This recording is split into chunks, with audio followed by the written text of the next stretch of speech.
পুরো পরিবার এক রাতের মধ্যে শেষ। কিন্তু অদ্ভুত ব্যাপার হলো, তাদের বাড়ির রান্নাঘর থেকে প্রতিদিন রাতে কেন যেন ধোঁয়া ওঠে। গরুগুলোকে ঠিকই খাবার দেওয়া হচ্ছে, এমনকি রান্নাঘরে খাবারও রান্না করে কে যেন খাচ্ছে। আজ শোনাবো এমন এক ঘটনা যা 1922 সালে জার্মানির এক বাড়িতে ঘটেছিল।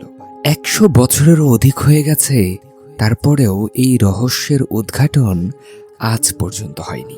জার্মানির এক নিরিবিলি জায়গায় ছিল ছোট্ট এক খামার বাড়ি। বাড়িটির নাম ছিল হিন্টার কাইফেক। সেখানে একই পরিবারে কয়েকজন সদস্য তাদের 2 শিশুকে নিয়ে থাকতেন। বাড়ির চারপাশে ছিল মাঠ, আর কিছুটা দূরে বিশাল বন। সবকিছু স্বাভাবিকভাবেই চলছিল, কিন্তু 1922 সালের মার্চ মাসের শেষের দিকে বাড়ির মালিক আন্দ্রেয়াস গ্রুবার একটি অদ্ভুত বিষয় খেয়াল করেন। এক সকালে তিনি বরফের উপর মানুষের পায়ের ছাপ দেখতে পান। পায়ের ছাপগুলো বন থেকে সম্পূর্ণ বাড়ির দিকে চলে এসেছে, কিন্তু বাড়ি থেকে ফিরে যাওয়ার কোনো ছাপ সেখানে ছিল না। বিষয়টি তাকে চিন্তায় ফেলে দেয়, কারণ তার মনে হতে থাকে কেউ বাড়ির দিকে এসেছে, কিন্তু সে আর ফিরে যায়নি। এখন আপনি হয়তো ভাবছেন, বাড়ির ভিতরে খোঁজ করলেই তো হয়, তাহলেই তো বোঝা যায় মানুষ আছে কি নেই। কিন্তু আন্দ্রেয়াজও খোঁজ করেছিল, কিন্তু সে কাউকে খুঁজে পায়নি।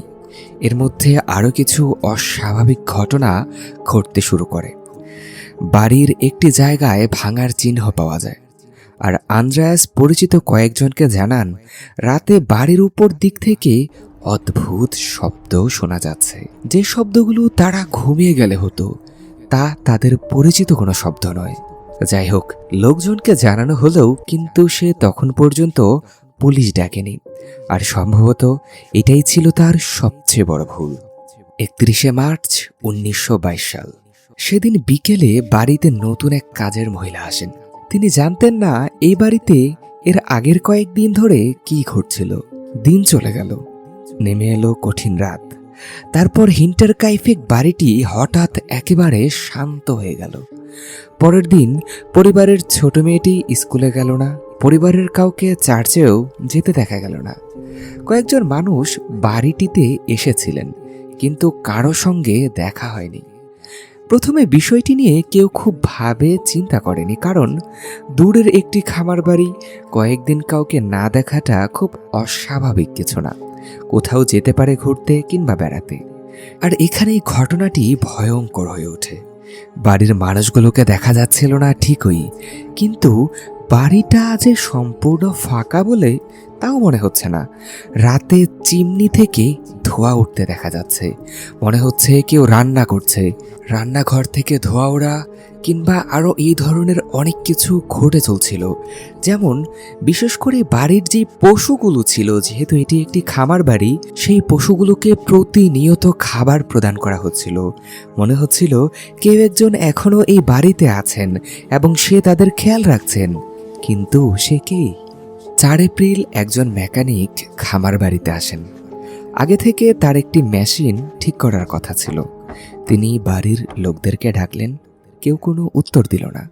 তিনি বেশ কিছু সময় সেখানে নিজের কাজ শেষ করলেন, তারপরেও কাউকে দেখতে পেলেন না। পরে বিষয়টি প্রতিবেশীদের জানানো হলে তারা ঠিক করেন বাড়ির ভেতরে গিয়ে দেখবেন আসলে কি হয়েছে, কেই বা আছে ঘরের ভেতর। বাড়িতে ঢুকে তারা এমন কিছু দেখতে পেলেন যার জন্য তারা মোটেও প্রস্তুত ছিলেন না। পরিবারের 6 জন সদস্য, তার মধ্যে সবাই মাটিতে পড়ে আছে, আর তাদের মধ্যে 2 জন ছিল শিশু। পুলিশ এসে তদন্ত শুরু করলো। তাদের ধারণা ছিল ঘটনাটি কয়েক ঘন্টা আগে ঘটেছে, কিন্তু তখন সামনে আসে আরো বড় রহস্য। পুলিশ দেখলো বাড়ির সবাই কয়েকদিন আগেই মারা গেছে। তাহলে তাদের মৃত্যুর পর বাড়িতে কে ছিল? কারণ বাড়ির ভিতর এমন কিছু চিহ্ন ছিল যেগুলো দেখে মনে হচ্ছিল কেউ সেখানে থেকেছে। খাবার খাওয়া হয়েছে, রান্নার ঘর ব্যবহার হয়েছে, পশুগুলোকে দেখাশোনা করা হয়েছে। অর্থাৎ যেই মানুষটি এই ঘটনা ঘটিয়েছে, যেই মানুষটি খুন করেছে, সে হয়তো ঘটনার পর পর সঙ্গে সঙ্গে পালায়নি। পুলিশের সামনে যখন এই তথ্য আসে, ভয়ঙ্কর সম্ভাবনা দাঁড়ায় হয়তো সেই ব্যক্তি পরিবারের সবাইকে হত্যা করার পরেও কয়েকদিন এই বাড়িতে আনন্দের সাথে ছিল। যেই বাড়িতে 6 জন মানুষের মৃতদেহ পড়েছিল, সেই একই বাড়িতে সে খেয়েছে, থেকেছে এবং স্বাভাবিকভাবে সময় কাটিয়েছে। কি অদ্ভুত না? কিন্তু আরো একটি বিষয় তদন্তকারীদের অবাক করে। বাড়িতে টাকা পয়সা ও মূল্যবান সবকিছু অক্ষত ছিল। কোনো কিছু সেখান থেকে চুরি কিংবা সরানো হয়নি। এই ঘটনার পরিপ্রেক্ষিতে পুলিশ অনেক মানুষকে সন্দেহ করে, অনেককে জিজ্ঞাসাবাদও করে, কিন্তু কারো বিরুদ্ধে কোনো যথেষ্ট প্রমাণ ছিল না। স্বাভাবিকভাবেই এর প্রমাণ থাকার কথাও না। আর এখন আমরা ঘটনার শুরুতে ফিরতে চাই। বরফের মধ্যে সেই পায়ের ছাপ, যেটা বন থেকে বাড়ির দিকে এসেছিল, কিন্তু ফিরে যাওয়ার কোনো ছাপ ছিল না। তারপর রাতে অদ্ভুত শব্দ, আর কিছুদিন পর পুরা পরিবারের মৃত্যু। আর এই মৃত্যুর পর বাড়িতে কারো থাকার চিহ্ন। তাহলে কি সেই পায়ের ছাপের মানুষটি আগে থেকেই বাড়ির ভিতর লুকিয়েছিল? সে কি পরিবারের মানুষগুলোর চলাফেরা পর্যবেক্ষণ করছিল, নাকি পুরো ঘটনার পেছনে লুকিয়ে আছে অন্য কোনো কিছু? এই প্রশ্নের উত্তর আজও মেলেনি, হয়তো আর পাওয়াও যাবে না। বন্ধুরা, এই ঘটনাটির ঐতিহাসিক প্রমাণ রয়েছে।